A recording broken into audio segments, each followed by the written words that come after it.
The news in detail.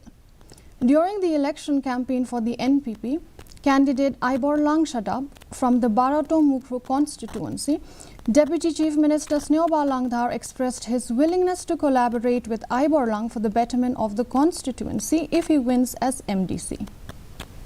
Speaking at a meeting, Dhar commended Aiborlang's character, describing him as a man of few words but possessing the intelligence and strength necessary to serve the residents of the area effectively.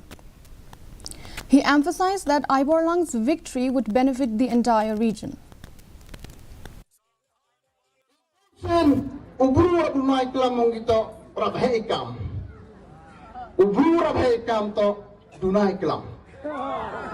Tomai borong ayu mukisi apa edisi kau siling dua tak berketen bah.